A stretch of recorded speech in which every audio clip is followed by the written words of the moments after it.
안녕하세요, 주호입니다. Today we'll look at particle 이카 and see the reasons why it isn't a subject particle and why this is a bad term. Then we'll look at what the particle should be called instead. So to start with, we'll look very briefly at why car isn't a subject particle. This isn't too difficult to show because it's a known fact. Nobody seriously considers car to be a subject particle. It's just a term that Korean teachers use for simplicity. Advanced learners, grammarians, and linguists know that subject particle is just a simplified term. Neither grammarians or linguists define car as a subject particle, nor do they call it that. If they do use the term, it's only used very loosely. Linguists call car the nominative case particle, whatever that means, and grammarians don't have a single name for it. Have you ever wondered what Koreans call this particle? Well, they call it based on how it's seen grammatically, and grammarians see three aspects of car. Firstly, as a subject particle, where it's said to indicate the subject of the verb. Secondly, as a complement particle, where it's said to indicate the complement of a subject. Clearly, subject complements aren't subjects, and so the question of whether car is really subject marker is solved right there. But we can go further and see what grammarians consider a third aspect, and that is as an emphatic particle. Here particle car doesn't mark what is known as grammatical case. Instead, it makes what it attaches to more emphatic. In this example, it makes beautiful more emphatic, and in this example, it makes kimchi more emphatic. Here, kimchi is considered an object rather than a subject. Although grammatical case is contentious and there are always other ways of looking at things, what we see here is sufficient to say that car isn't a subject particle, because for car to be correctly defined as a subject particle, subject marking should be the only thing that it does, and that isn't the case. To call car a subject particle ignores the other aspects of this particle. The question then is, why do Korean learners only hear about the subject particle aspect? The answer has two sides to it. The first reason is that particles are so fundamental to making sentences. You can't make sentences unless you can use particles. So the rationale is to focus on the subject marking aspect of this particle because it helps explain the SOV word order or the sometimes OSV word order in Korean. You need to understand word order to make sentences. So it makes sense to have a subject particle and an object particle and to say that car marks the subject and marks the object. So if we take the sentence Romeo loves Juliet, supposedly since car is the subject marker, we know the sentence means Romeo loves Juliet rather than meaning Juliet loves Romeo. This seems okay to a certain point. But there's a big problem with this, and this is the elephant in the room. The subject here wouldn't normally be marked by car. Only in certain contexts would you use car. Normally Romeo would be marked with nun. And this causes problems for Korean learners. Now the learner wants to know, why is the subject marked with nun rather than the subject particle? What's the difference between nun and car? We'll come back to this sentence later and see the difference between A and B. We can't get to the answer until we see that car isn't actually marking subject. Although it occurs with the subject, it's being used for another purpose. Calling it a subject particle is supposed to help learners in their first steps of making sentences, but it doesn't really help because with very basic sentences like this one, subjects aren't normally marked by car. The second rationale is that beginner learners don't need to know about the more advanced aspects of this particle. Learning the grammar of a new language is a big task, and learners can't take in everything at once. For this reason, things do need to be simplified. However, what grammarians call the second function of car, as a complement marker, isn't at all an advanced aspect of grammar. Complements are as basic as subjects, and are as equally necessary to making basic sentences. Subjects are more important because they're a syntactic category, but complements are equally necessary. The problem is that many textbooks teach about SOV and subject, but they don't teach complements. As a result, a lot of Korean learners are left confused, and I've seen this so many times. Korean learners don't understand basic sentences like 초쓰는 학생이 아니다 because they assume 학생 is the subject, and it isn't their fault. Korean learners are told that 이가 marks the subject of the sentence, and for that reason it makes perfect sense to assume that 학생 is the subject. Except of course that's completely wrong. cho수 is the subject, and is normally marked with 는, while a non-subject is marked with 이가. So here we see that ignoring the other aspects of particle 가 doesn't help beginner learners. It only makes things more confusing. Many textbooks and nowadays apps don't teach complements because the convention has been to simply ignore it. They'll say things like nouns before 되다 and 아니다 are marked with 가, but they don't explain what this noun does and how it's different from a subject. Some books ignore complements completely because they are considered, quote, too difficult for foreigners to learn. But this doesn't make any sense because intermediate grammar has far more difficult concepts. While beginner learners don't need to know the advanced aspects of this particle, intermediate and advanced learners do.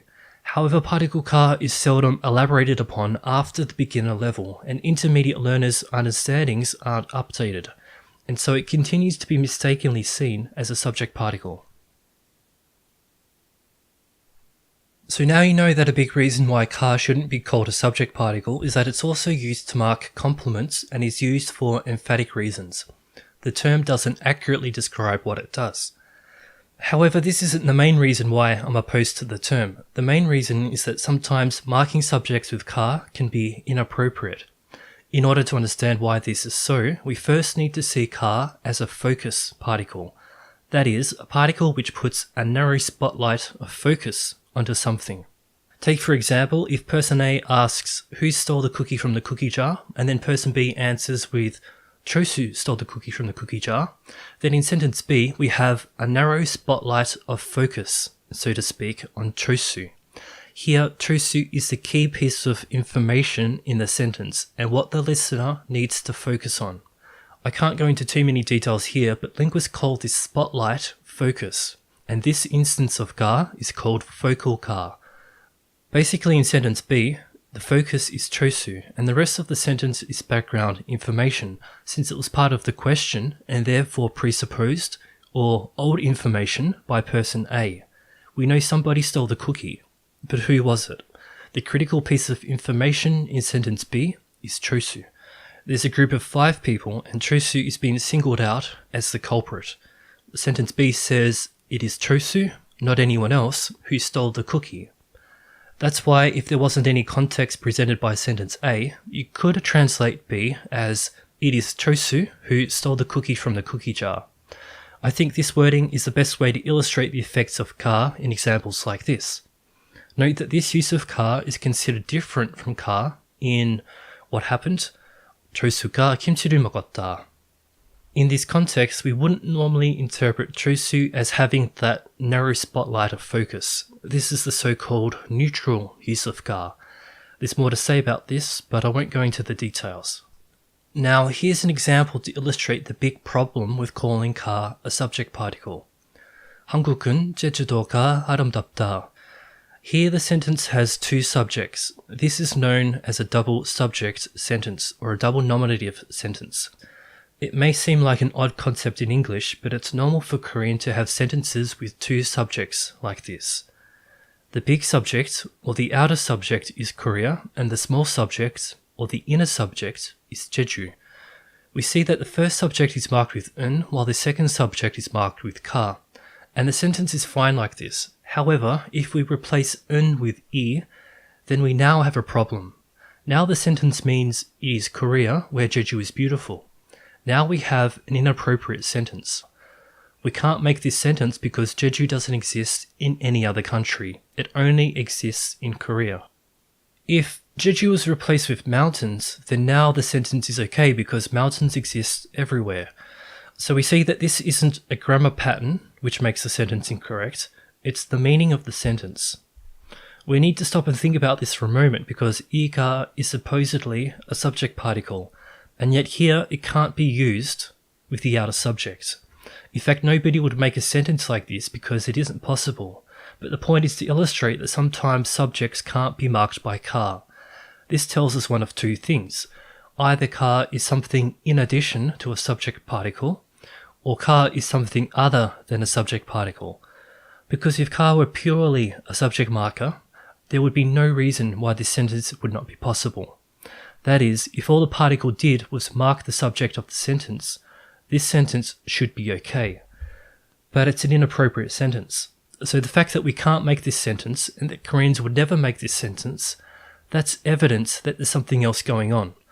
Now let's go back to this example, Romeo loves Juliet. We see that the subject Romeo isn't normally marked with car, and it's for the exact same reasons as the previous examples. If we were to say Romeo Juliet을 사랑한다, then now the sentence means it is Romeo who loves Juliet. Only in certain contexts would you say this, such as in an answer to the question, who loves Juliet? Romeo loves Juliet. The same is true with these examples from UKG-001. Chosu is a student, Chosu plays tennis, and Chosu is tall. Without any context, for all three sentences, the subject Chosu would normally be marked with nun, not the so-called subject particle, ka. What's important here, and if you don't remember anything else from this video, this is the take-home message. In all of these examples, ka occurs with the subject, but its purpose is something other than subject marking. There's no subject ambiguity here. We can safely assume that Chosu is the subject even when this noun doesn't have a particle or when it's marked with nun.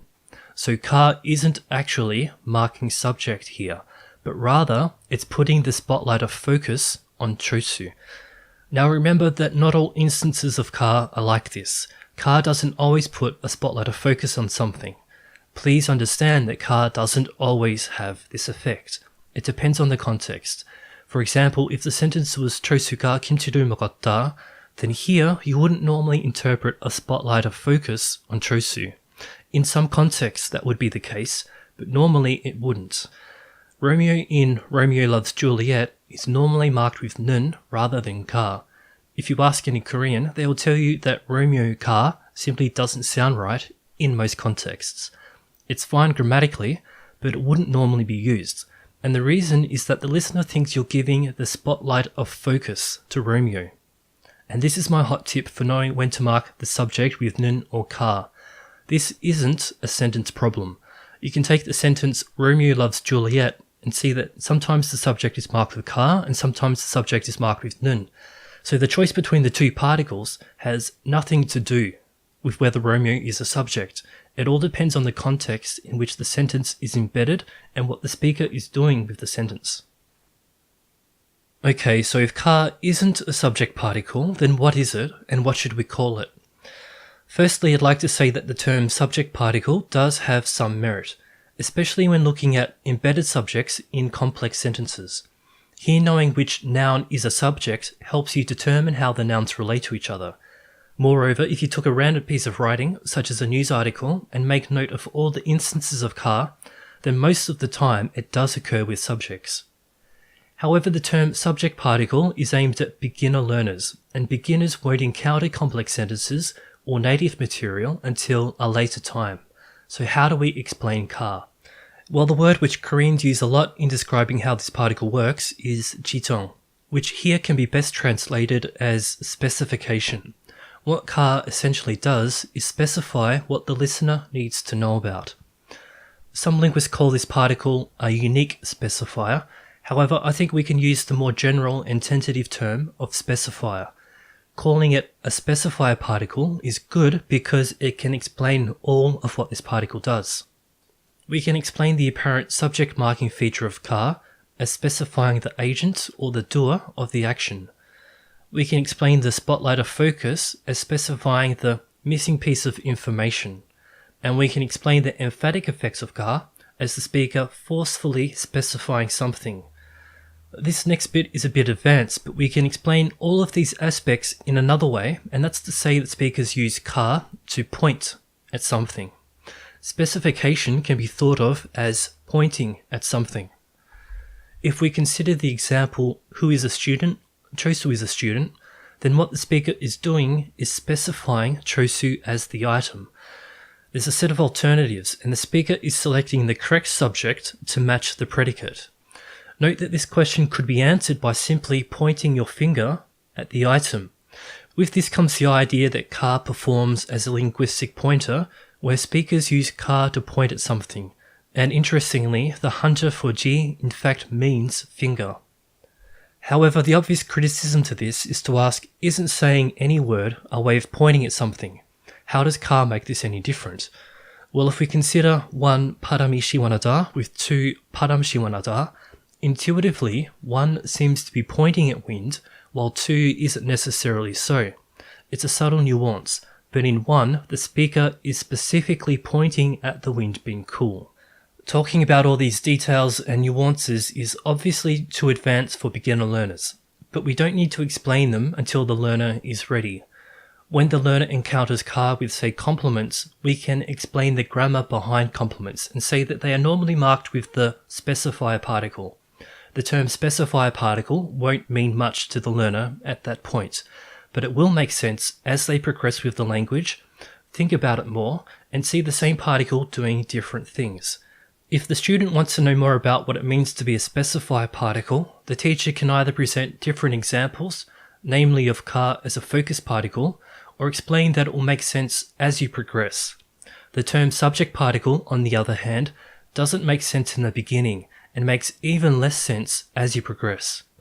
The reason why ka shouldn't be called a subject particle is that what you learn first sticks the most, and influences everything you learn on top of that.